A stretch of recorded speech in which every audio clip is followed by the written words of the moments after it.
Esta noche, en Universo Iker, pues es de noche.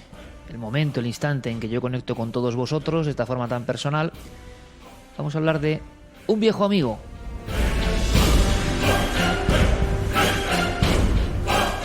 Un viejo amigo, para muchos pastores un viejo enemigo, para otros un viejo misterio. En el fondo, nuestra historia, desde lo más profundo, siempre ha estado ligada a la del lobo.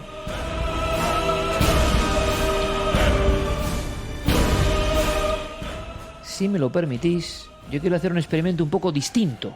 Es más, tenía pensado incluso otro tema, pero la actualidad, esa actualidad terrible de la que a veces tenemos que evadirnos, llama a la puerta con sus nudillos y en forma de muchos enigmas, muchas historias, condensando muchas aventuras tras los pasos del siempre enigmático lobo. Porque en esta noche en la que yo grabo de forma excepcional esta semana, se emitirá mañana miércoles, para todos vosotros, en esta Semana Santa, ya tenemos suficiente terror, ¿no? Terror bien conocido también, terror por desgracia ya casi cotidiano, y terror al que ya nos van acostumbrando las mismas palabras vacías y las mismas situaciones que cansan. Yo podría hablar, sinceramente, y ganas no me faltan, de todo lo que veo a mi alrededor, sobre todo acordándome de la gente que ha muerto, ¿no? En ese atentado terrible y dramático. Y luego, mi asombro, mi estupefacción, al ver cómo estamos en el Día de la Marmota o en un bucle, donde casi nadie hace nada, donde las palabras parece que convencen a muchos, y donde en el fondo, como si fuéramos un rebaño delante del lobo, nos dicen que estemos muy calmados, muy tranquilos.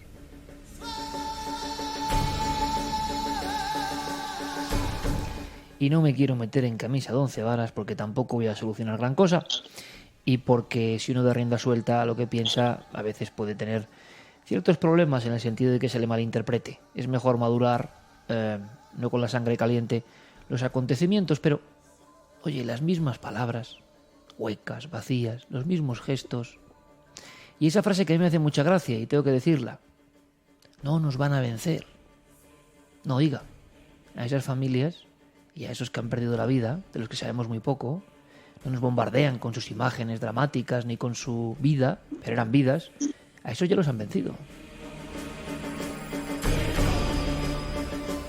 Así que a veces uno que es conspiranoico por naturaleza, le entran ganas a uno de decir lo que piensa y de profundizar, no solo en el terror que ocurre y que a cualquiera nos puede alcanzar, sino en el después, en la férrea correa de lo políticamente correcto que, si no nos tiene bien atenazados, hace el esfuerzo siempre de lobotomizarnos. Que nadie se mueva un ápice. ¿Y así hasta cuándo? ¿Hasta qué momento? ¿Con qué gestos? ¿Con qué hashtags? ¿Con qué expresiones? Ellos tienen las armas y nosotros las flores y todo eso. Muy bien. Pero, ¿hasta cuándo? Da la sensación de que Occidente ha perdido el rumbo de forma definitiva y que estamos viviendo un episodio que tiene que ver con lustros, con décadas seguramente de acomodamiento y de esa dictadura terrorífica interna que se filtra en forma de memes, en forma de pensamientos adquiridos que creemos que son nuestros. Y aquí no ha pasado nada. Mataron a 130 personas en París y apenas nos acordamos. En el fondo apenas nos acordamos. La vida tiene que seguir. Calma. Que no cunda el pánico. Todo controlado. Ustedes a seguir con su vida. Son hechos aislados. ¿Cómo vamos a culpar a nadie, en general? Pero como veis, ¿para qué? Yo estoy muy cansado. Vengo de una zona, nací en una zona de España donde tuvimos la lacra del terrorismo. Y a pesar de todo el dolor, a mí lo que me sorprendía es el bucle eterno. Las mismas palabras, las mismas condenas, la misma situación, los corderos y el lobo.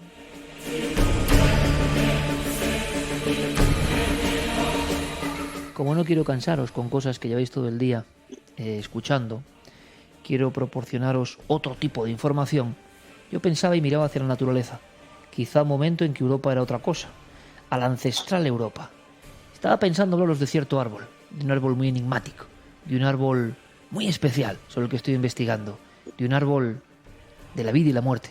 Pero quizás sea otra semana, porque mi amigo Alex Lahain, el naturalista del cuarto milenio, me avisaba de una serie de acontecimientos, y yo creo que puede ser bonito que abramos una puerta a la actualidad, a una actualidad evidentemente ensombrecida por todo lo que nos pasa al género humano a nivel global, pero una actualidad que los amigos de Universo Iker yo creo que debéis conocer.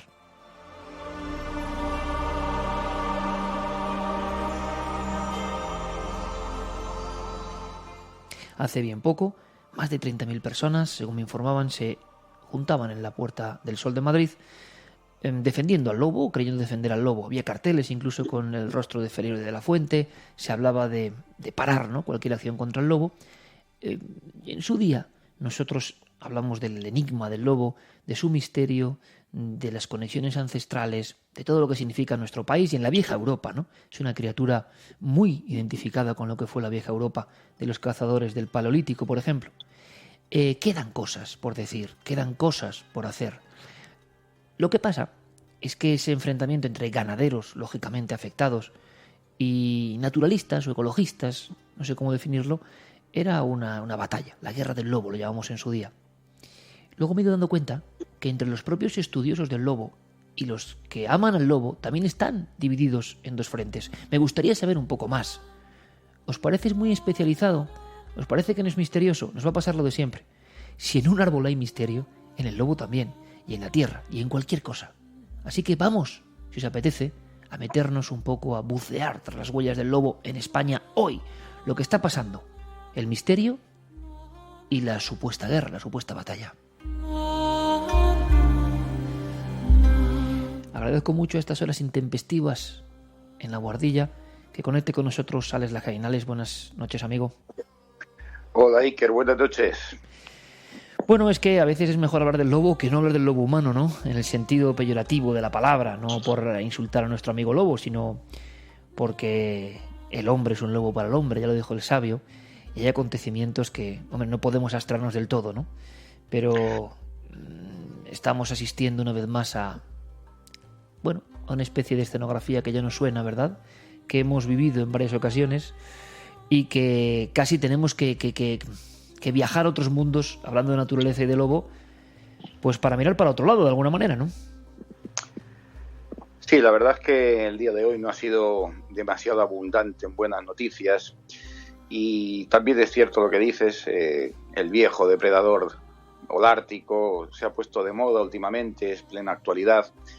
Más de 20.000 personas, decía la policía municipal, que se habían congregado en la Puerta del Sol pidiendo no cazar lobos, protegerlo en todo el territorio nacional. Y además ha habido un par de congresos, uno a primeros de mes, en el lugar más paradisíaco posiblemente de Castilla, las Hoces del Duratón, unas jornadas loberas con especialistas hablando sobre la situación del lobo. Y este fin de semana, este sábado pasado, en plena Costa da Morte, en la localidad de Santa Comba, se hacían también las primeras jornadas sobre el lobo gallego, un animal del que nunca se habla y que es casi más abundante en aquella zona esquina y verde de nuestra península que en los feudos tradicionales, por todos conocidos como son los de Zamora, León o Palencia. El lobo, como digo, está de plena actualidad. El conflicto prácticamente inexistente en el medio rural, pero que los grupos de nuevo cuño del ecologismo más moderno, por no llamarlo ultra, de la mano de este otro movimiento llamado animalista, pues hacen que sea conflicto para el ciudadano, es decir, que parece ser que hay una guerra en nuestros campos del hombre y del lobo, fundamentalmente a costa de los daños ganaderos, y sin embargo, pues en el medio rural esto no ocurre así, no se ve de la misma manera, pero el ciudadano de asfalto, el que no conoce estos temas, el que no vive y convive con el lobo, pues se fía de quien le cuenta cosas, amparado por la capa de ser una ONG altruista o sin ningún interés. Y estos datos que se dan alegremente, megáfono en mano muchas veces, como ha ocurrido, ya digo, en la Puerta del Sol, de la mano los animalistas y los ecologistas, pues el ciudadano se los cree, piensa que hay una guerra campal en nuestros campos entre cazadores, ganaderos y lobos, a los que se acusa a estos primeros de matar y de asesinar a los últimos lobos cuando el lobo está en franca recuperación. Esa es la realidad, la que no se quiere contar, lo que es políticamente incorrecto, ¿verdad? Decir, ya que vivimos en la dictadura de lo políticamente correcto. Y entonces, pues, cuando hay que votar, el ciudadano deposita su voto otorgando el poder a aquellas personas que llevan estos programas políticos en su propuesta electoral, es decir, proteger al lobo a ultranza, a capa y espada, como si eso fuera la panacea que va a salvar a la especie, cuando la especie se está salvando solita, porque desde el cuello de botella que atravesó el lobo en los años 70, con poco más de 300 ejemplares que quedaban, a día de hoy, y según los censos oficiales que los ecologistas y los animalistas no quieren reconocer, pero que ahí están y que son verídicos, pues hoy en día contamos con una población aproximada de 2.500 lobos en toda España. Alex, tú que trabajas con lobos y que has vivido mucho con lobos, tú que te metiste en el mundo de la fauna tras conocer de forma casual al maestro Félix, háblanos un poco del misterio del lobo. Yo recuerdo a uno de los grandes investigadores del lobo que una noche en la Sierra de Madrid, porque se hablaba de que el lobo estaba recuperando territorios, se estaba asomando, ¿no?, a los pueblos, con todo lo que significa para un interesado como yo en el misterio, en la antropología, en la sociología, me atrevería a decir, del contacto entre el hombre y el lobo, ese contacto perdido, ¿no? Y de nuevo reencontrado. Y me pareció muy interesante. Hace unos 5 años hice aquel reportaje y Ramón Grande del Brío, de la Universidad de Salamanca en aquel momento, en una hoguera, me miraba fijamente en la noche y me contaba cosas que tampoco son políticamente correctas, que a nuestra audiencia le pueden gustar, ¿no? Y es que algunos lobos, al parecer marcados con algún tipo de GPS, tú me corregirás si es necesario, Alex, yo soy un especialista, pero me contaba que más o menos algunos lobos perfectamente identificados habían sido vistos acudiendo por ciertas rutas, ¿no?, unas rutas naturales, unas rutas concretas.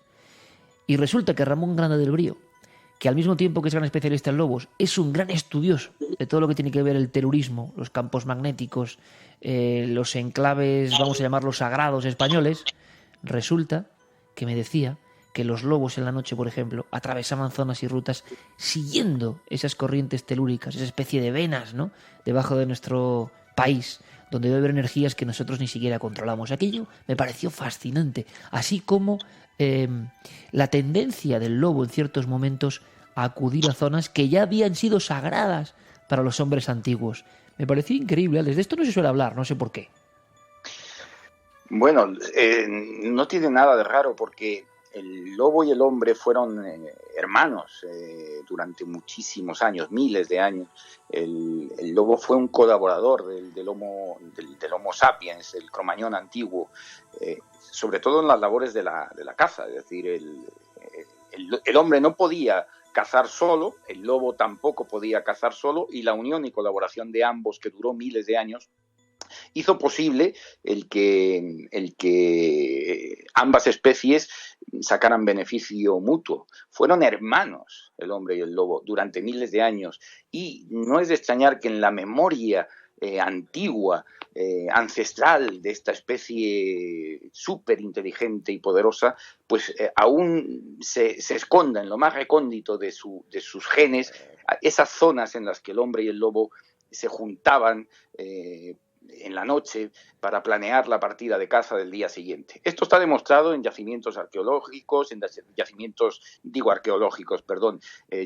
paleontológicos, es decir, se han encontrado grandes manadas de herbívoros, de ungulados silvestres despeñados por hombres y lobos, y esto está documentado, es decir, el lobo y el hombre fueron de la mano.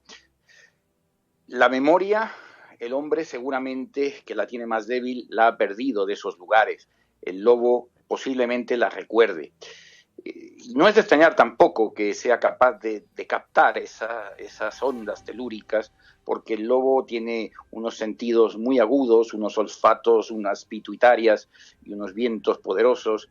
Sabes perfectamente que hace poco se habló en el programa Hermano de estas capacidades de los perros, que son los hijos directos de los lobos, para adivinar, para olfatear ciertas enfermedades.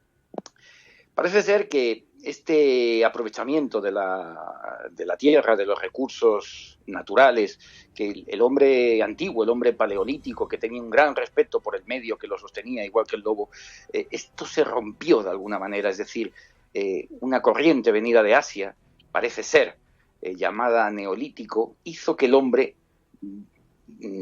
se apropiara de toda la naturaleza, y lo que antes era de todos, del lobo y del hombre, pues pasara a tener un solo dueño. Es decir, el hombre domesticó el trigo, el hombre creó los ganados, el hombre se hizo agricultor sedentario, ya no era un nómada cazador. Le puso cercas al campo, engordó las reses, las metió en rediles, y al lobo le quedó pues poco menos que la alta montaña, y en los inviernos más fríos bajar a los valles y robarle la carne al hombre, que en ese momento ya consideraba que era de su propiedad. Ahí empezó el conflicto entre ambas especies, un conflicto moderno, un conflicto neolítico, y que perdura hasta el día de hoy. Lo que pasa es que no hay un gran problema hoy en día, la verdad, porque nosotros llevamos conviviendo en la vieja Europa con el lobo miles de años, y los lobos ahí siguen conviviendo con nosotros perfectamente. Pero sí es cierto lo que dices. El hombre y el lobo en las cavernas, en las hogueras de noche, estuvieron juntos planeando partidas de caza, y seguramente el lobo sea capaz de recordar esos lugares de poder, esos lugares mágicos, y que tú mencionas como telúricos, y que el gran especialista, ¿verdad?, don Ramón Grande del Brío, autor de una de las mayores obras sobre el estudio de este animal, pues seguramente te haya contado con mucho acierto.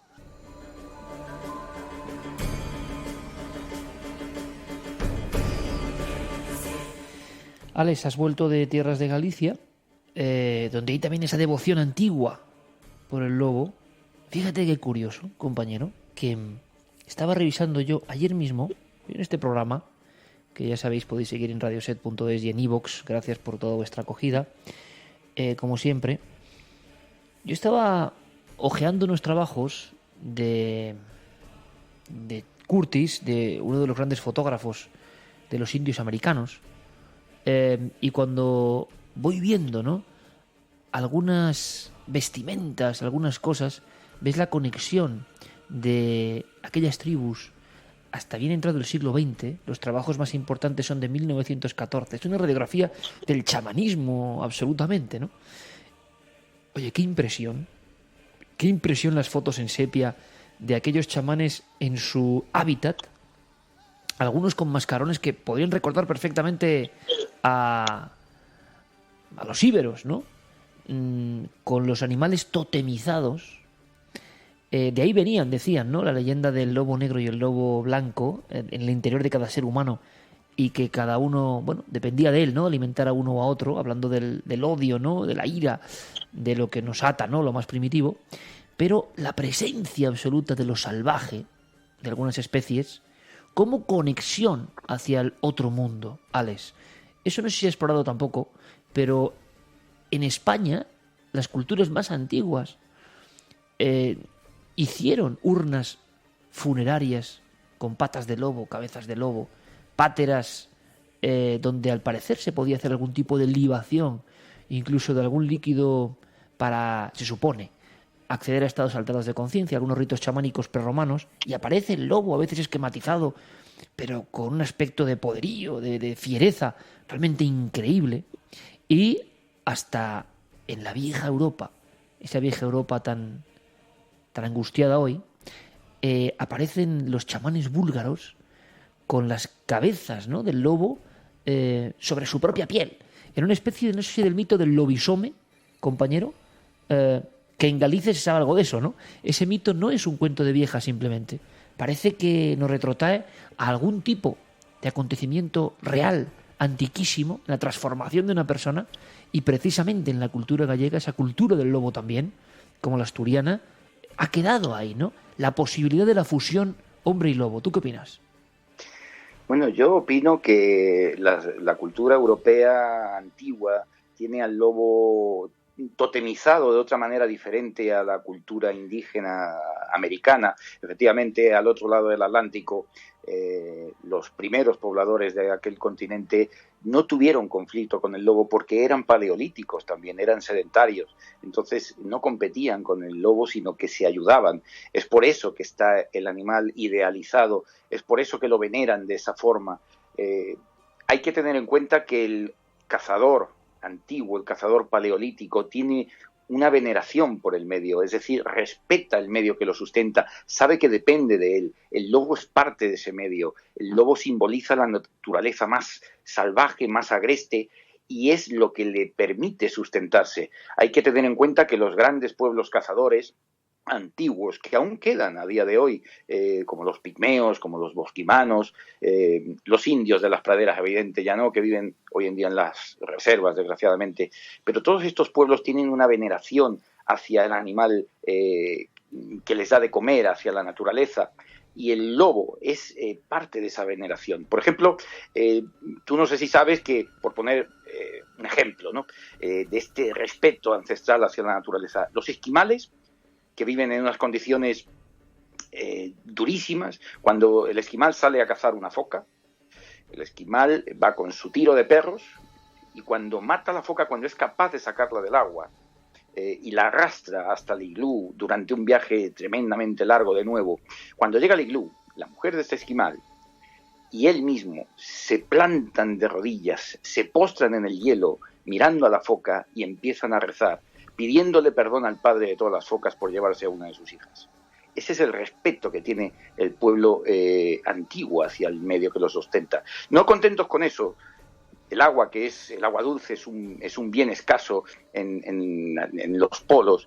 Saca a la mujer un cuenco de agua y lo pone en la boca de la foca muerta, porque la hermana foca vive en el agua salada y pasa mucha sed. Esto es el verdadero respeto hacia la naturaleza. La veneración hacia el lobo en Europa viene de la mano del miedo.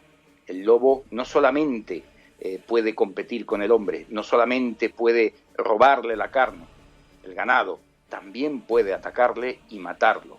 Entonces el hombre se protege de estos ataques, de estos lobos, con las pieles de los lobos, que son talismanes, que son amuletos que le protegen del ataque del animal, del ataque feroz. Y también hay que tener en cuenta que el lobo, que es un animal nocturno, que sale de noche, en las noches de más niebla, infunde en el corazón de los hombres. Hay que tener en cuenta que no existían en aquellos tiempos la luz eléctrica, no existían los motores que podían ahuyentar al animal, estaban los pueblos llenos muchas veces de caballerizas, los animales, los caballos, las vacas dormían en las caballerizas, en las plantas bajas de las casas, y además se alumbraban con candiles muchas veces. Los lobos entraban en los pueblos y los lobos ponían el miedo en el corazón de los hombres. Los lobos se llevaban los terneros, se llevaban los potros directamente de los establos, de las casas de nuestras viejas aldeas rurales, y eso ha existido siempre. El hombre ha convivido con ello y el hombre pues ha tejido su cultura espiritual y su cultura más práctica de la mano del lobo, porque han vivido hombres y lobos en los campos y han sufrido tanto los ataques al ganado como en sus propias carnes, puesto que aunque vivimos en la dictadura de lo políticamente correcto, pues yo pienso que en los tiempos que corren al lobo hay que defenderlo con la verdad por delante. Es decir, no se puede solamente decir lo bueno de una especie para poderla salvar de la extinción, que en este caso no está en peligro de extinción, por lo menos en nuestro país, porque somos el país de Europa que más lobos tiene, sin ninguna duda. Hay que defender al lobo con la verdad por delante, no falseando los datos, no diciendo que al lobo se le salva de la extinción protegiéndolo a capa y espada, sino manteniendo una gestión coherente con los usos y aprovechamientos de este animal. Aquí viene a colación las palabras del maestro, las palabras de Félix, que dijo de manera contundente que el lobo viva donde pueda y donde deba vivir. Estas palabras demoledoras, pronunciadas en los años 70, parece ser que hoy no interesa escucharlas cuando se reúne la gente en manifestaciones a golpe de megáfono. Donde pueda y donde deba vivir. No en todos los sitios. El lobo es un animal que cumple un papel en la naturaleza, un rol ecológico. ¿Cuál es este papel? El controlar las poblaciones de ungulados silvestres, que si no crecerían demasiado, evidentemente. Para que nos entendamos, Alex, el delicado equilibrio que desde la urbe no entendemos casi nadie, excepto los naturalistas, los que trabajáis con lobos, los que sabéis del campo. Ahora me contarás cómo ha ido tu rastreo, ¿no? Buscando ese lobo quizá más desconocido de la Galicia profunda y qué está pasando. Pero ese delgadísimo equilibrio entre plantas, animales, ese mundo del que somos completamente ajenos y que tiene unas normas que a lo mejor nos parecen muy, muy terribles a los urbanitas, que evidentemente tú ves imágenes que están tiroteando a un lobo y demás, y claro, ¿cómo no vas a sentir lástima? Pero hay un trasfondo que es mucho más serio que todo eso, quizá, que es el propio regularse de la madre naturaleza, ¿no? Sí, bueno, yo tengo que decir que la vida es dura, o sea, esto es una realidad. El planeta en el que vivimos solo tiene una regla, una ley: comer y no ser comido. Esta es la regla básica. Así se transforma la energía. Este hecho no gusta a los animalistas, porque los animalistas, que son un movimiento de nuevo cuño, que no miran por el medio ambiente y el conservacionismo, sino que van directamente a los sentimientos, algo que no existe en el medio natural. Claro, pero los sentimientos son lógicos por otro lado, Alex, ¿no? Y cuentan con la adhesión inmediata, porque es normal. Tú ves que están haciendo daño a un animal y en el fondo, desde nuestra posición, repito, de urbanitas, pues sientes, ¿no? Ese apego, no te gusta, pero luego hay unas leyes, parece que mucho más profundas y, repito, muy desconocidas para la mayoría de las personas. Las leyes son claras, es decir, vivimos en una cadena trófica, es decir, la energía viene del sol, las plantas lo aprovechan junto con los minerales y luego los animales herbívoros se comen las plantas, luego vienen unos cazadores que son los carnívoros, se comen a los herbívoros.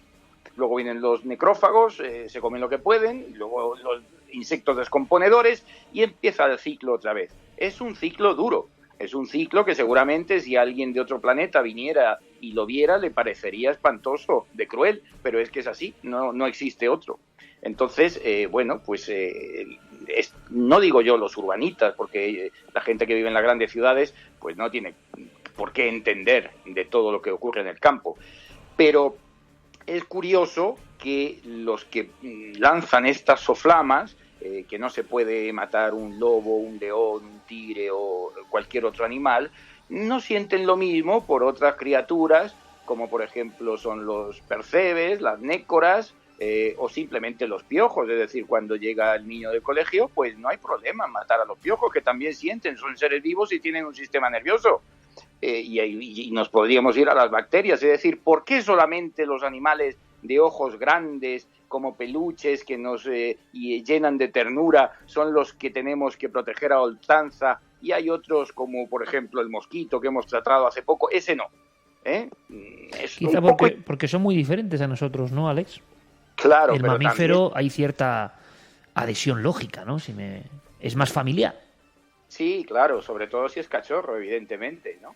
Lo vemos tan tierno y tan adorable, ¿no? ¿Cómo no querer a un cachorrito de oso polar o a un lobo recién nacido? Pero lo curioso, Alex, es que me está hablando alguien que lleva trabajando con animales, llamándolos animales, desde hace décadas. Y que tú has trabajado con lobos. Me llamó mucho la atención una cosa. Y por favor, yo tampoco quiero despertar ninguna polémica, ni busco que me alaben ni que me critiquen. Yo cuento cosas que creo que pueden ser interesantes para el gran público y que no se cuentan. Simplemente esa es un poco la filosofía, que habitualmente no se cuentan, que no se escuchan. Ya no sabemos las teorías lógicas, ¿no? Digo yo, desde la adhesión, desde el amor a los animales, ¿no? Pero claro, nos gustaría profundizar un poco más con especialistas como el caso de Alex, que conocen desde dentro el fenómeno. Y cuando en alguna ocasión he estado con vosotros rodando fauna o escuchando simplemente a los compañeros, a Tete, a Tato, a toda la gente buena de Fauna y Acción, de mis amigos, y tenéis y trabajáis con muchos animales. Pocas veces he visto yo animales tan cuidados, muy pocas veces, y tanta gente y tanto esfuerzo, pero bueno, imagino que también eso, estamos en momentos delicados, ¿no? Donde todo se difunde a la forma más fácil de congraciar, ¿no?, a las mayorías y sin mucha profundización. Y precisamente Universo Iker, si pretende algo, aunque sea pesado para muchos, es profundizar, intentar tener unas píldoras de información que no son las convencionales. Y entonces vosotros habéis amado, cuidado, criado, recuperado, atendido a un sinfín de animales que hemos ido conociendo, algunos con fama de peligrosos, muy peligrosos. Yo me he sobrecogido contigo con enormes tigres blancos, el puma, la maravilla del lince, esa elegancia, ¿no? Y, sin embargo, coincidíais, si no me equivoco, las almas mater, ¿no?, de este curioso, ¿no?, mundo, universo que tenéis cerca de Madrid, que el lobo, y fíjate que yo he rodado con vosotros con los lobos, el lobo siempre es lobo, que sí que había que tener un especial cuidado. Me pareció curioso porque también no para insultar al lobo, que es lo que puede entenderse de manera fácil, no, al revés, que nunca pierde ese espíritu indómito, como decía Félix, ¿no?, cuando lo ve en los páramos de Pozo de la Sal, ¿no?, dice esa criatura ancestral, ¿no?, que tiene toda la fuerza de la naturaleza viva, perseguida también en aquel momento. No es fácil trabajar con los lobos, no debe ser sencillo. Vamos, te quiero decir que yo entiendo que haya esa adhesión inmediata. Yo he hablado con muchas personas. El lobo no es un peluche, ¿no? No, el lobo ni es un peluche ni es un perro. El lobo representa la fuerza desatada de la naturaleza. Cuando tú ves la estampa prodigiosa, sobre todo en invierno, ¿no?, que es cuando está más bonito, ves la estampa de un gran lobo con sus orejas enhiestas, esos ojos almendrados de color miel, que son profundísimos, que juntan la tristeza de una especie perseguida con el milenarismo, ¿no? La perfección del animal, un animal diseñado para correr más de 50 kilómetros en una noche, un animal resistente, un animal perfecto. Es la síntesis de la perfección en el cazador. No es un perro ni es un peluche. Es un animal inteligente, gregario, y hay que tener cuidado cuando se trabaja con él, porque los lobos no se pueden tener en solitario como los perros, porque el lobo es un animal que se jerarquiza, y si no tiene otros individuos con los que hacerlo, se jerarquiza con el hombre. Y eso es un problema. El lobo, como tú sabes, vive en clanes de jerarquía vertical, de arriba abajo. Hay unos dominantes, los llamados alfa, que son la pareja reproductora. Luego está el beta, luego el gamma, y así. Uno podría pensar que todos le hacen la vida imposible al omega, que es el último de la lista, pero no es así. La verdad es que hay un gran respeto en el clan. Entonces ellos se jerarquizan de manera vertical, y a ti te tienen, si los crías evidentemente siguiendo el proceso de impregnación, de troquelado psicológico, que ya estableció el doctor Konrad Lorenz en los años 70, en 1973, tú los crías de pequeños y te respetan como un líder, como un jefe, pero llega un momento, a los 2 años o poco más de la vida del lobo, que si sobre todo vive con las hembras, pues el lobo te reta y el lobo se enfrenta a ti. ¿Te reta? Sí, el lobo cuando entra en celo y está la hembra, defiende a la hembra, y evidentemente tú eres el líder de la manada, por lo tanto te intenta arrebatar el liderazgo del clan familiar. ¿Y cómo lo hace? Pues violentamente, porque los lobos son tremendamente violentos. Los lobos no es que se maten entre ellos, porque no se matan en los combates, evidentemente está todo muy reglamentado, y llega un momento que mediante señales en las que el lobo vencido ofrece la yugular panza arriba, pues detiene los ataques. Pero son muy violentos, tremendamente violentos, está poderosamente armado. Los mordiscos del lobo suenan como tijeretazos bruscos en el aire, impresionantes. Hay que estar cerca de él y sentirlo para realmente estremecerse. Es un animal poderosísimo que hay que tener en cuenta que cuando expulsa a los juveniles a los 2 años del clan familiar para que se busquen la vida, lo hace de una manera brutal, lo hace no dejándolos comer, es decir, los mata de hambre para que se vayan del núcleo familiar y busquen nuevos territorios. Y es un animal tan fuertemente armado que asombra que pueda tener esa resistencia. Y ahora te voy a contar que, como sabes, yo trabajé durante muchos años en el Safari El Rincón, que fue el feudo de Félix durante largas temporadas, ¿no? Y yo trabajé con parte de sus lobos. Un invierno, en el club hípico del Safari, se nos murió un caballo. Bueno, siempre hay defunciones en un parque. Se partió en 4 trozos, se hicieron 4 cuartos de ese caballo y uno de los cuartos, el que contenía el cuello y la cabeza, entre 8 personas logramos voltearlo por encima del mallazo que perimetralmente aseguraba la instalación. El Cano, que era un lobo de Félix, a lo lejos salió del encame, se acercó con total parsimonia hacia la carne, nos miró de manera desafiante, estaba al otro lado de la valla, pero nos miró desafiándonos como si no existiera alambrera. Acto seguido cogió el caballo con la boca y él solo, sin ayuda de ningún otro lobo, se llevó un cuarto de caballo hasta el encame, donde él estaba hecho un rosco antes de que tiráramos la carne por encima de la malla. Él solo. Nosotros éramos 8 personas, el más joven era yo. El resto eran 7 empleados del pueblo vecino de Villa del Prado. Enormes, verdaderos armarios de 2x2. No podíamos con el caballo. El lobo se lo llevó él solo hasta el final de la instalación. Eso te da una idea de lo que es un lobo poderoso, bien armado, un animal que le entra solo al guarro, al jabalí, cuando ha de matarlo. El lobo dominante, el lobo alfa, el llamado lobo alfa, es el que sabe cómo atacar al venado, cómo atacar al cochino, para luego vengan el resto de los integrantes del clan a ayudarle. Es solamente un lobo el que inicia el ataque y el que reduce a la pieza de caza mayor que tiene por comida y que le va a servir de sustento. Es un animal realmente impresionante, de una belleza inmaculada, como un tigre cuando lo miras también, es un animal magnífico y que por supuesto también crea problemas. Curiosamente, todos los animales cazadores superiores de librea más hermosa de nuestro planeta causan y han causado conflictos con el hombre. Los tigres en la India, los leones y los leopardos en África y los lobos en toda la franja holártica.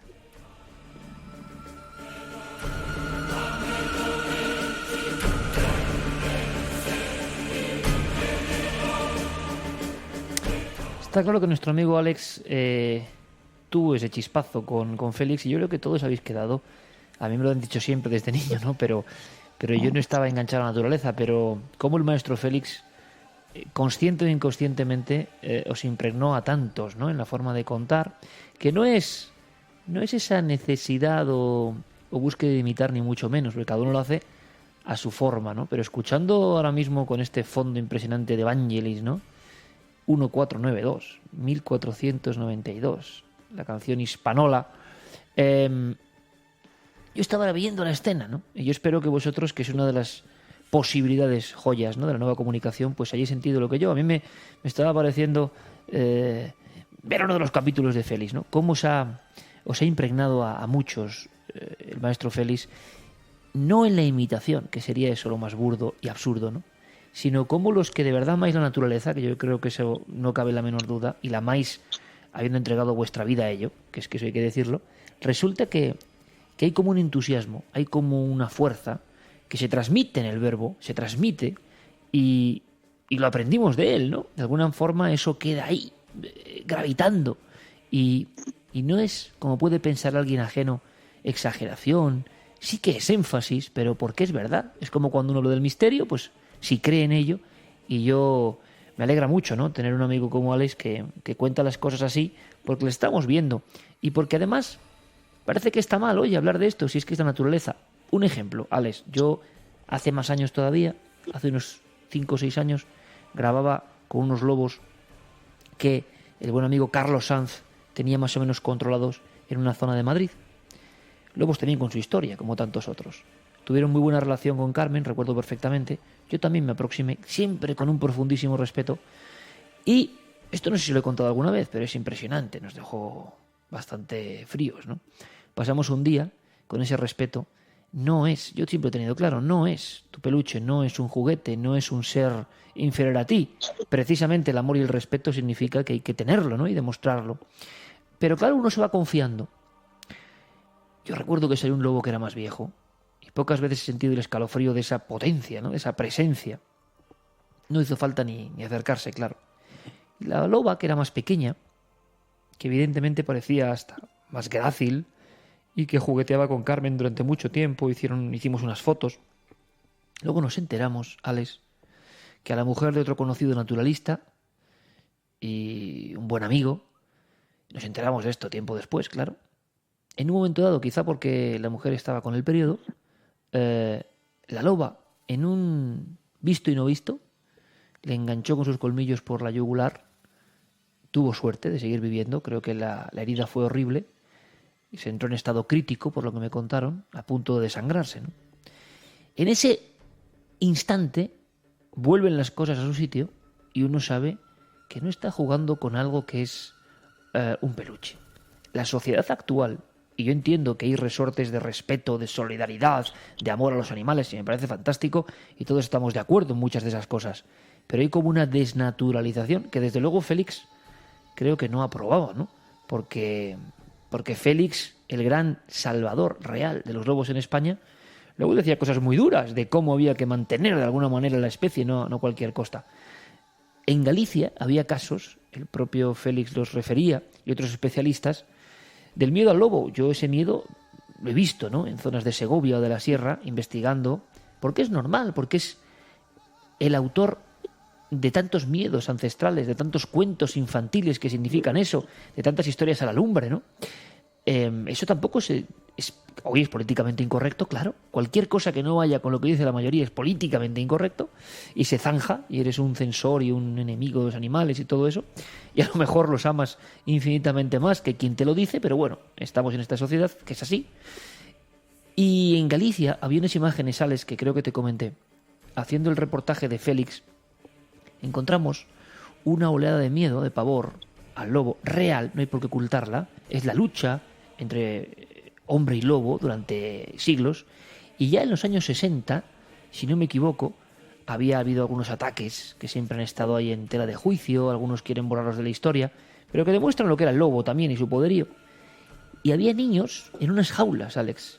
Estaban las madres trabajando con sus orcas en la paja o en el vegetal que fuese, estaban con su pañuelo enlutado, estaban encorvadas, llegaban los reporteros de televisión del Nodo, miraban a las cámaras como si nunca hubiesen visto una cámara. Estamos hablando de la Galicia más mollar en aquel momento, más profunda, más interior. Creo que eran unas imágenes rodadas en Orense. Y en la faena del campo, a los niños pequeños los tenían en una jaula y explicaban, eran impresionantes las imágenes, que era por el miedo, ¿no? A que el lobo, como había ocurrido recientemente en Asturias en aquel momento, se llevase a los niños. Y yo nunca he sabido, compañero, y me gustaría hablarlo contigo sin problema, porque parece que no se puede tocar esto, si es un mito o no, que el lobo llegaba a atacar a las personas, que existía, como el hombre atacaba al lobo, ¿no? Pero existía esa pelea de igual a igual. Bueno, esto es un tema muy políticamente incorrecto. Ya si hablar de los ataques al ganado no sienta bien a diferentes sectores que luchan por la conservación del lobo, ya si nos metemos en los temas de la veracidad de los ataques del lobo hacia el hombre, pues prácticamente saltan chispas, hay resortes en los asientos que disparan a los ecologistas en tu contra e intentan ocultar y minimizar toda la historia. Pero la historia es la que es. Y al lobo hay que defenderlo desde la verdad. Al lobo no se le puede defender ocultando la verdad. La historia no se puede ocultar. Igual que se defienden a los tigres, que todos sabemos que han organizado matanzas terribles a las personas, igual que se defiende a los leones, igual que se defiende a cualquier fiera y que no deseamos que se extinga, de la misma manera tenemos que defender al lobo. Y el lobo, hay que decirlo, aunque me crucifiquen por esto que voy a contar, el lobo ha sido el autor de las matanzas más severas a humanos a lo largo de la historia. Esto está documentado. Esto ha ocurrido desde siempre. Bien es cierto que los tiempos cambian. Efectivamente, ahora no se dan las condiciones para que estos ataques ocurran. Son ataques del pasado, pero es la historia del lobo. El lobo ha matado personas desde siempre. Ha habido grandes matanzas en Finlandia, en Rusia, matanzas en la India. Lo de la India es un caso extremo. O sea, en unos pocos años mataron los lobos a casi 650 personas y tuvieron que tomar las autoridades cartas en el asunto y empezar a matar lobos a punta pala hasta que dejaron la población, en concreto en Uttar Pradesh, donde se dieron los ataques, dejaron la población en unos 2.000 lobos y los tuvieron que meter en reservas. Esto ocurrió, esto es historia. En España, en Europa, en toda la vieja Europa, en nuestro viejo mundo, han ocurrido ataques desde tiempo inmemorial. Los 40 lobos que atacaron en el siglo XV París, que entraron en la ciudad de París y que empezaron a devorar gente hasta que bueno, los propios parisinos lograron acorralarlos debajo de Notre Dame. Esto es historia. Lo mismo que es historia todos los casos que hubo posteriormente en Francia, que a raíz de la bestia de Gévaudan, famosa, pues ya se disparó la histeria y empezó... ¿Qué era, Alex, por cierto, la bestia de Gévaudan, que nunca te lo he preguntado, a nivel de un naturalista y de un experto en tu campo? ¿Qué era? ¿Un gran lobo? ¿Un lobo desproporcionado, quizá, que causaba el terror en...? Pues... por las ilustraciones y grabados que hay de la época, tenemos que pensar que eso posiblemente fuera un animal venido de fuera. Yo creo que sería o un híbrido entre un tigre y un león, o un león muy grande, sobre todo por el mechón del rabo que aparece en los dibujos de los testigos. ¡Wow! ¡Qué bueno es esto, Alex! Porque eso yo no lo conocía. Como tantos otros me interesé por la bestia de Gévaudan con algunas de las películas que se hicieron y era un tema recurrente para el mundo del misterio y la criptozoología. Para quien no sepa la historia, un sinfín de ataques, de miedo en la Francia rural de aquella época, comisiones para acabar con una bestia, un intruso que nadie conoce y cuya proporción es impresionante. Y claro, es verdad que precisamente investigando a Félix en ese documental yo descubrí, creo que te lo dije, la existencia, que yo desconocía, siempre hago gala de mi absoluta ignorancia, de híbridos concretos entre especies. Es el ligre uno de ellos, ¿no? Sí, el ligre es un animal que se ha obtenido modernamente, es el cruce entre un tigre y un león. Y hay alguno más, ¿no? No sé si el tigrón o... pero que son de unas dimensiones tremendas.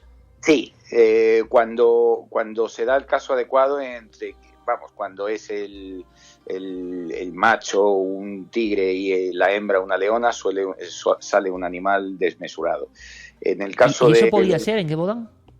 Podría ser, no es improbable que fuera, porque son ambos del mismo género taxonómico, pertenecen al género Panthera y por lo tanto alguien en el siglo XIV, creo que fue esto, en el siglo XVIII, siglo XVIII hubiera podido conseguir un híbrido porque son factibles, ¿no? Pertenecen al género y Panthera. Eso quizá descontrolado sí que puede tener un poder que en la Europa de aquel momento, bueno, arrasaría con todo, ¿no? De ser cierta esta hipótesis sobre la mítica bestia de Gévaudan. Pudiera ser, además parece ser que llevaba una coraza, entonces el animal llevaba una coraza, o por lo menos los testigos dicen que llevaba una cresta en la espalda, etcétera, que no concuerda muy bien con un león ni con un tigre, sí con alguna hiena, pero la hiena es más pequeña, entonces no sabemos exactamente, no lo sabremos nunca, porque se cazaron dos lobos, uno de ellos lo cazó Jean Chantel, el famoso montero francés, y ese animal fue naturalizado y expuesto en París, pero sus restos se perdieron en un incendio y nunca más vamos a saber si realmente ese lobo gigantesco era la bestia de Gévaudan o no. Y hilando un poco con el tema de la vieja Europa, efectivamente llegamos a España y a la Galicia que tú mencionabas. Y aquí en Galicia, donde yo acabo de estar, donde se vive con el lobo desde hace siglos, donde se convive con él, donde se le venera, donde es respetado y donde también ocupa el corazón de los hombres helándolo de miedo, pues ahí se produjeron muchos de los ataques que son políticamente incorrectos nombrar ahora, pero que están referenciados por los más importantes científicos y biólogos de nuestro país, como son el mastozoólogo Ángel Cabrera y por don José Antonio Valverde, que seguramente sea el biólogo más grande que ha dado España al mundo. Estos ataques se produjeron durante siglos. Hay primero un ataque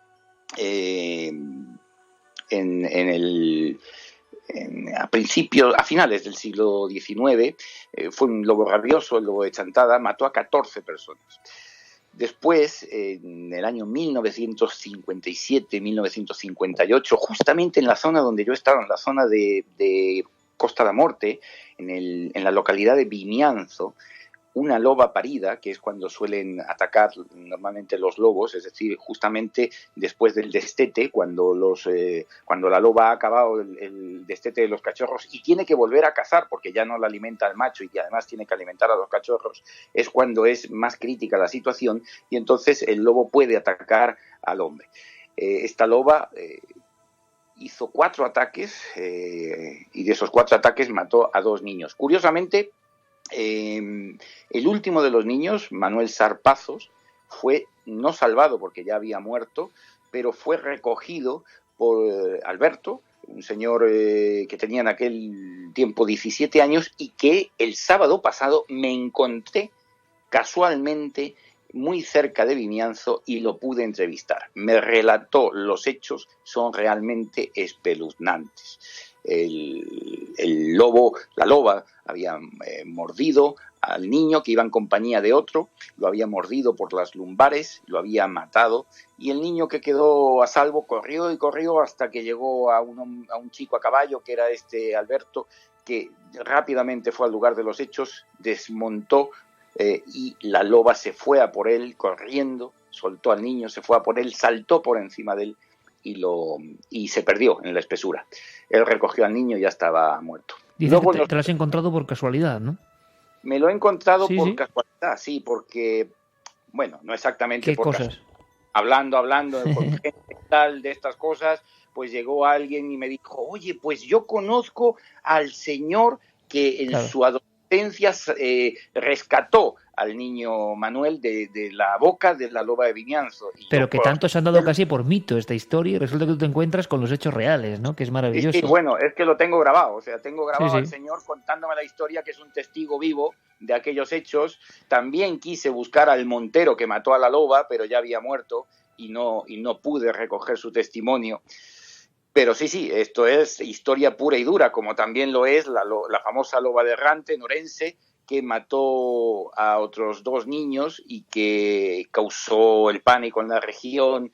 Luego también es cierto que una vez que ocurre un ataque de estos, pues la prensa se ceba y entonces se inicia una histeria colectiva que en fin, es difícil de parar. Porque la histeria existe, Alex, es decir, en estos pueblos, donde ahora me contarás, se aproxima de nuevo el lobo al pueblo con una conducta diferente, tiene que haber ese miedo porque han sido enemigos, han sido compañeros y enemigos al mismo tiempo. No olvidemos lo que ha sido la historia de la especie. Es cierto que los hombres habrán matado muchos más lobos, ¿no? Estarán pensando muchos de los oyentes de Universo Iker esta noche, o en el día, o en la tarde, o cuando nos escuchéis.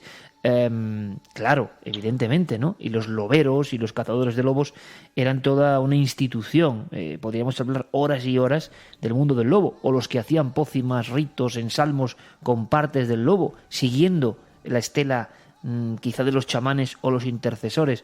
Pero hay una cosa que a mí sí me parece curiosa para preguntarte, Alex, y es que evidentemente desde aquellos casos de los años 60 los lobos entran en franca disminución, Félix los salva, realmente debemos a una persona, ¿no? Ese giro conceptual incluso, esos programas maravillosos, ese amor que sentía Félix por el lobo de repente sabe comunicarlo en piezas de televisión imborrables, con lobos troquelados o lobos que sirvieron para la causa televisiva y para dar un mensaje que en el fondo era importantísimo. Pero es verdad, Alex, que no ha habido, que yo tenga entendido, eso puede dar fuerza también a las personas que dicen que el lobo no es tan peligroso, ¿no? No ha habido ataques de lobos después de esos casos que tengamos noticia, ¿no? ¿El lobo ha cambiado su comportamiento, quizá? No, el que ha cambiado su comportamiento es el hombre, que cada vez se ha sabido defender mejor. Estamos hablando, estos casos que te he relatado son de una época y de una España rural en la cual pues hay que ponerse en la época, es decir, no había luz eléctrica en la mayoría de los casos. Por la noche los caballos del ganado vivía dentro de las casas, los lobos entraban dentro de los pueblos y los lobos pues hacían de la suya. Son lobos, evidentemente. Hoy los tiempos han cambiado, hoy tenemos luz eléctrica, hoy hay coches, hay motores de explosión que hacen ruido, luego nos sabemos defender mejor. Evidentemente ya los lobos no pueden comerse niños porque no hay gente trabajando en los campos como había antes, que tenían que ir las madres con los niños pequeños a faenar con la hoz, con la guadaña. Ya no es esa España rural. Evidentemente es cierto, o sea, había que dejar a los niños en jaulas en una esquina de la zona de trabajo, de labor, de los campos, para que los lobos no los atacaran, porque evidentemente las lobas paridas, que en esa época vulnerable, ¿no? Después de la lactancia, pues iban a por los niños pequeños. Hay que tener en cuenta que la mayoría de los ataques son a niños que no pesan más de, podríamos decir, 10 kilos. Son niños que de 10 kilos para abajo, niños de 4, 5, 6 años. Es decir, tampoco ha habido ataques efectivamente a adolescentes y a personas más adultas, pero la mayoría de ellos fueron a niños. Evidentemente que es una presa que se pueden llevar. Hoy en día es muy difícil que eso ocurra. Hoy el lobo, desgraciadamente en la mayoría del país, no se alimenta de presas silvestres, sino que se alimenta bien o de ganado o, lo que es peor, de carroña, de basura. ¿Qué es lo que te has encontrado, Alex, ahora en Galicia, en un epicentro más desconocido, no tan popular como otros, donde, oye, nos alegra que el lobo regrese si, como decía Félix, vive donde debe vivir, ¿no? Y con una serie de reglas ecológicas. Pero en Galicia, digamos, en la tramoya, ¿no?, de la información habitual de las rutas loberas, que vosotros conocéis, resulta que te encuentras que los lobos no es leyenda. Esto está pasando ahora mismo. Está bajando a los pueblos el lobo, pero con un comportamiento bien diferente. Es otra imagen del lobo, quizá un poco más triste, ¿no? Menos poética. El lobo se está alimentando de basura, de carroña y de la poca caza que encuentra. En Galicia, bueno, se asombraría la gente de saber que tienen los lobos viviendo en la misma puerta de los pueblos.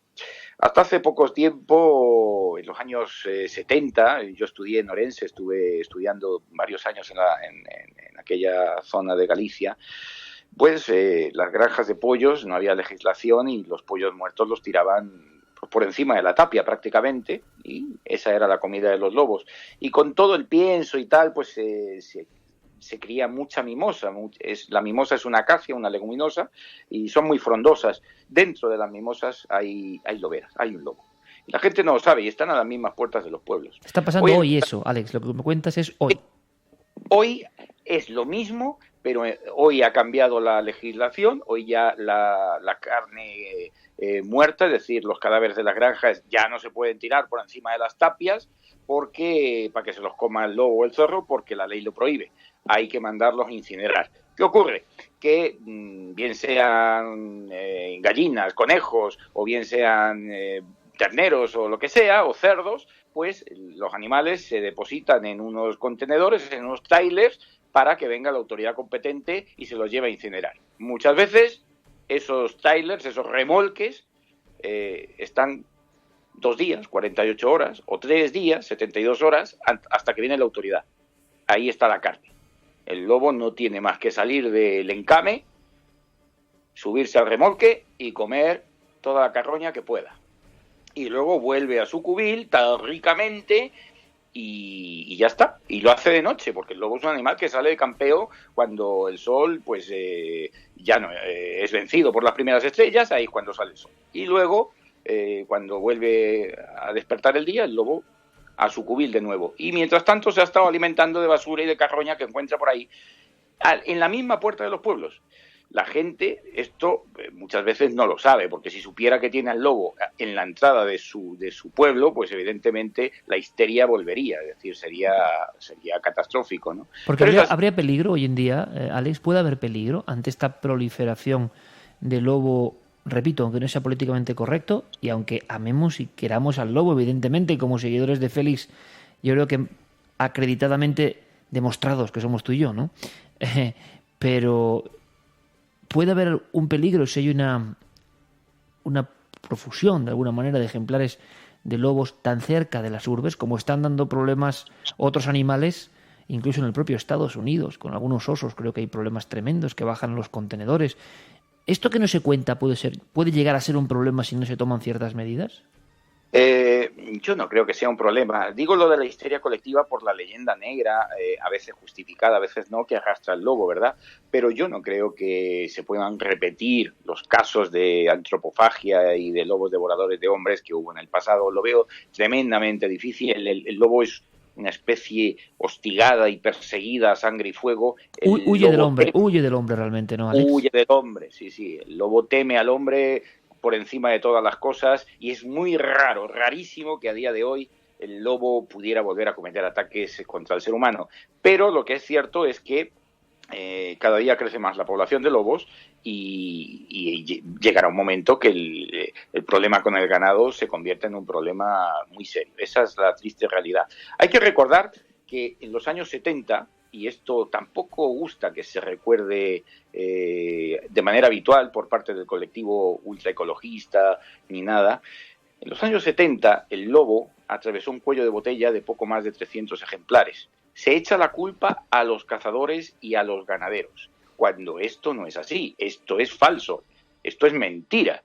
Los culpables de que el lobo casi se extinguiera de la península ibérica fueron las juntas provinciales de control de alimañas que el viejo régimen de Francisco Franco estableció, y los alimañeros llevaban los cuerpos de los lobos, de los linces, los cadáveres de las águilas imperiales, de las águilas reales, de los halcones peregrinos, y por todo ello recibían unas primas muy suculentas. Esta es la triste realidad. Los alimañeros casi acaban con el lobo. El lobo era una especie a abatir, igual que el zorro, igual que cualquier animal depredador que se perseguía a sangre y fuego. No había piedad contra ningún animal cazador de nuestra península. Y en los años 70 aparece un señor que empieza a presionar al Ministerio de Agricultura, que empieza a presionar a Licona, con todos los ingenieros de caminos, con todos los ingenieros de montes en contra, para que se incluya al lobo como animal de caza mayor, como pieza de caza mayor. Y cuando eso ocurre, cuando Félix logra que se catalogue al lobo como trofeo de caza mayor, el lobo empieza a recuperar sus poblaciones. Esto es así, les guste o no les guste, es historia viva de España. Y el lobo, que era perseguido por los guardas, que se robaban sus loberas, que se expoliaban sus crías, que se envenenaba el campo para matarlo, que se capturaba con lazos de acero, con cepos impíos, cepos crueles. Bueno, pues ese guarda que batallaba y que mataba lobos empezó a protegerlo, porque el lobo tenía un valor económico, igual que un venado, que un corzo o que un macho montés. Y la población empezó a recuperarse, y empezó a recuperarse, y empezó a recuperarse. Y llegamos a Europa, y Europa estableció, como somos el único país de la Unión Europea que tiene una población estable de lobos, puesto que se extinguió prácticamente del resto del continente, quedaron unos pocos ejemplares en el norte de Portugal y unos pocos en Italia, y ya está, pero nosotros teníamos muchos lobos, pues se estableció que estuviera, por la Directiva de Hábitats, protegido al sur del Duero, que es donde había menos manadas, y que se mantuviera la categoría de especie cinegética al norte del mismo río. Qué curioso, ¿verdad? Qué curioso que a día de hoy desde una población de 300 y pico ejemplares en los años 70.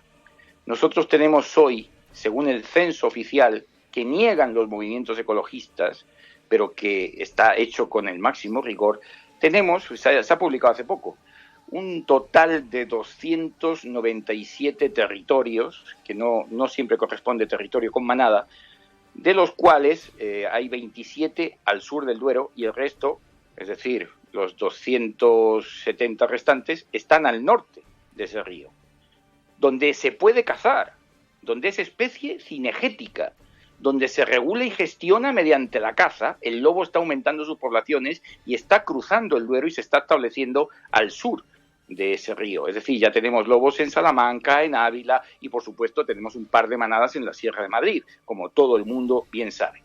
Bueno, pues este lobo, que al sur del Duero está estrictamente protegido, pasa sus horas bajas. La manada de Sierra Morena, desde el año 2000, prácticamente que se considera extinta. Sin embargo, allí donde se puede cazar, el lobo aumenta sus poblaciones. Sin embargo, los ganaderos y los cazadores son el blanco de todos estos grupos que, megáfono en mano, de alguna manera van creando un conflicto allí donde no lo hay. Es decir, pero ¿por qué, Alex, para entendernos, hay ese vigor donde hay caza? Nos deja sorprendido, ¿no? El hecho de que Félix salvase al lobo, de alguna forma poniéndolo entre las especies de caza, sabiendo lo que iba a ocurrir. ¿Por qué donde hay caza el lobo sobrevive o se desarrolla mucho mejor que donde la protección es total? No solamente pasa en España, también pasa en Portugal. En el congreso que he estado este sábado, en Santa Comba, habló una de las máximas autoridades del lobo a nivel internacional, un especialista portugués, que nos mostró la realidad mediante gráficos y mediante estadísticas y números, imágenes de lobos que están evidentemente controlados, censados, muchos de ellos con GPS, o sea, están absolutamente localizables y se sabe su número y se sabe cómo censarlos. Bien, pues hay unos 300 lobos en el norte de Portugal y está estrictamente protegido. Resulta que los señores del megáfono dicen que tenemos que ser como Portugal, porque Portugal está protegido y nosotros somos una anomalía en Europa. Bien, pues este lobo estrictamente protegido en Portugal, claro, ellos solo tienen 300, ¿no? Nosotros tenemos 2.500. Bueno, pues está decreciendo su población cada año y cada vez se matan más. El lobo está protegido y cuando hay daños al ganado se mata de manera indiscriminada. Y es lo que ocurre aquí. Es decir, aquí, ¿qué es lo que pasa? Pues que si una manada de lobos hace daño al ganado, pues se gestiona y se dice, bueno, pues hay que eliminar tantos ejemplares. Y se mantiene la población de manera razonable de esos lobos. El problema viene cuando la gente de la ciudad, cuando la gente que no se ha calzado una bota chiruca en su vida, le intenta decir a los que han convivido toda la vida con el lobo lo que tiene que hacer porque lo están haciendo mal. Y eso es lo que pasa en Galicia, eso es lo que pasa en Zamora, en la Sierra de la Culebra, en Sanabria, en fin.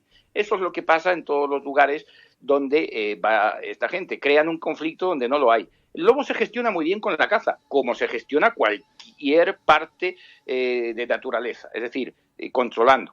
El lobo no tiene ningún depredador por encima salvo el hombre. Al ritmo de crecimiento exponencial del lobo, dentro de 10 años vamos a tener, pues no 2.500. Es posible que tengamos 5.000. Y esos lobos comen todos los días.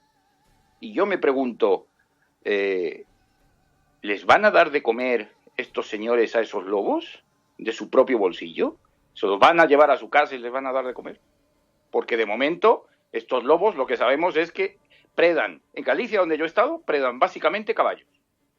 Es decir, la alimentación en un 90%, 80 y tantos por ciento, es de caballos. Caballos que viven en régimen de semilibertad. Entonces, si se alimentan de caballos, de terneros y de carroña, ¿qué vamos a hacer? Ese es el problema.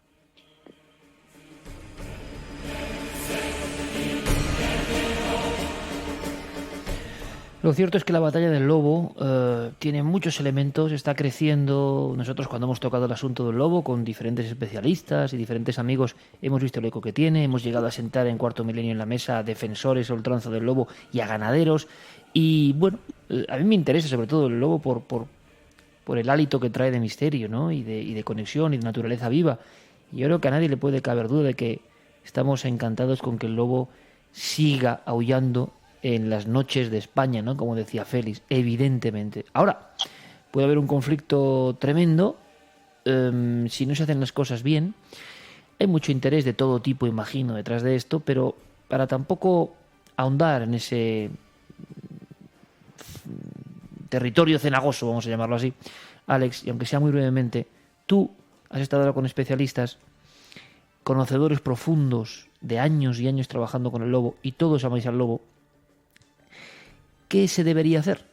Si puedes en un minuto decírmelo, sería interesante. En vuestra opinión, si no es la protección a ultranza, como algunos mantienen, no sé si con razón o sin razón, en opinión de especialistas como vosotros, que os habéis juntado en un pueblo de Galicia donde hay lobo, y habéis hablado con ponencias, queriendo al lobo, pero sabiendo que se puede venir encima un problema, que existe ese conflicto sordo del que no se habla, que hay toda una parte que no puedo hablar jamás, políticamente incorrecta, yo creo que hay que dar luz también.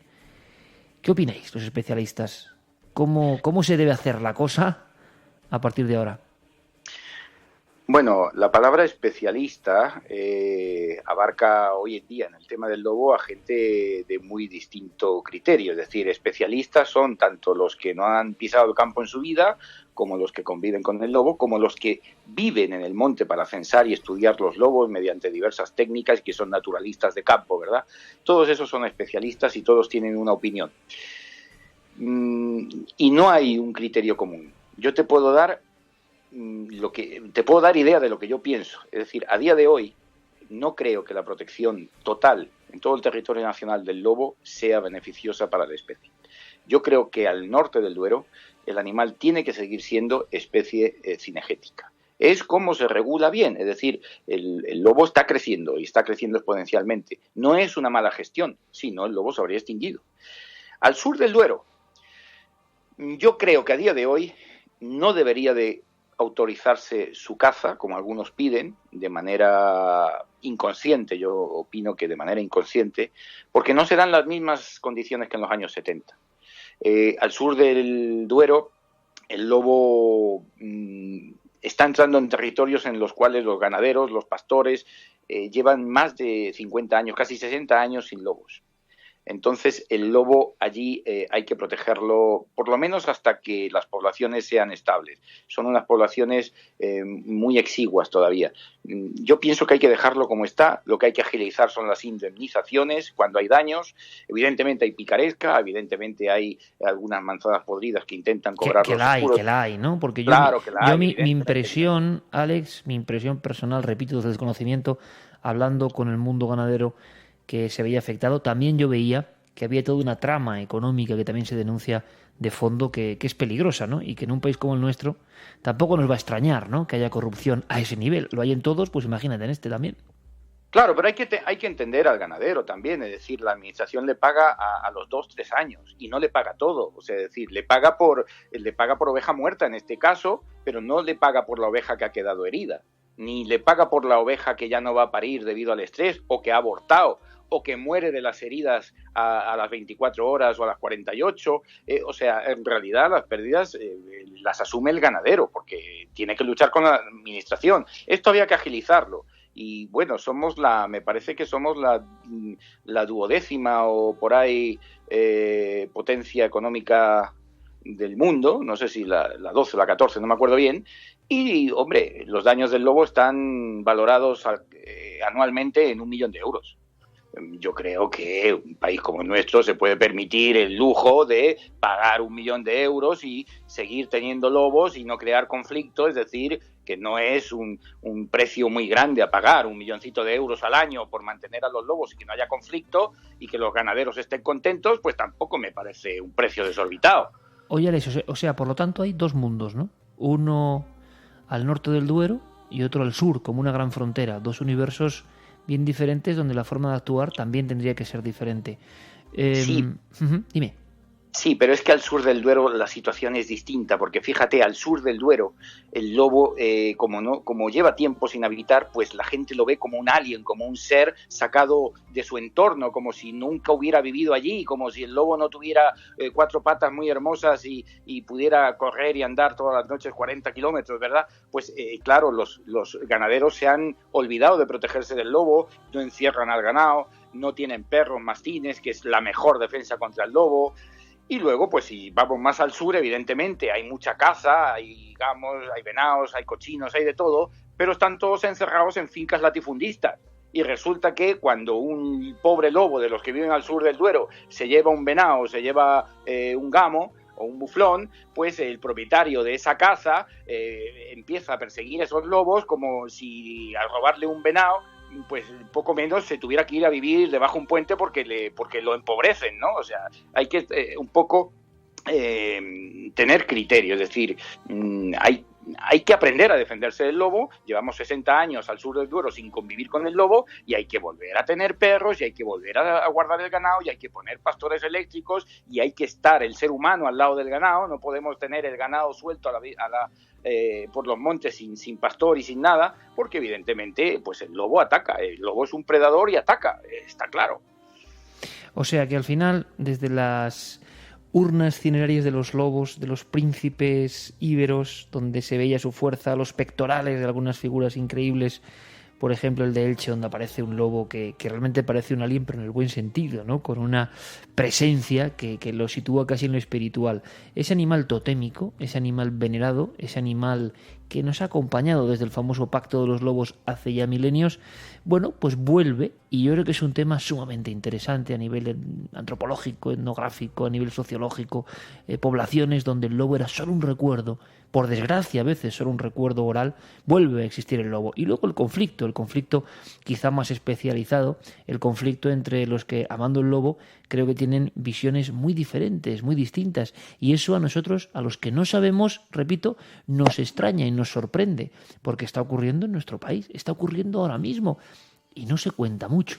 Nosotros hemos podido hablar más de una hora con un especialista, con una persona que lleva más tiempo con lobos que sin lobos, ¿no? Y yo creo que eso es un crédito y un aval. Y sobre todo nuestro amigo Alex Lahain, que es que no se corta un pelo, pase lo que pase, y pese a quien pese.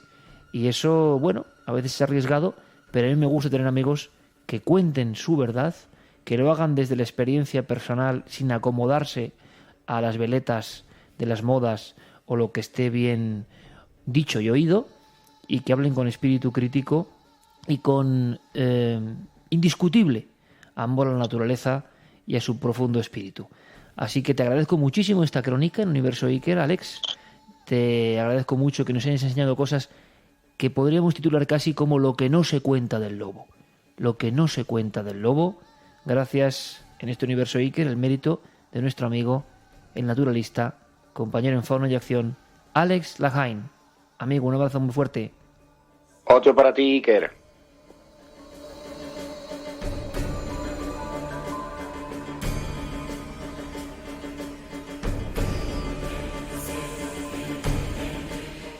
Y es que, como decíamos, a la sombra de la actualidad cotidiana tan enrevesada, no nos extraña también que el lobo huya del hombre, ¿no? Viendo el ejemplo del hombre, viendo el ejemplo de esta cúspide aparente de la creación o de la evolución, desde luego no nos extraña que el amigo lobo prefiera huir, porque viendo algunos congéneres es lo mejor que puede hacer. Sin embargo, y hablando ya sobre el terreno, pasan cosas y muchas las desconocemos.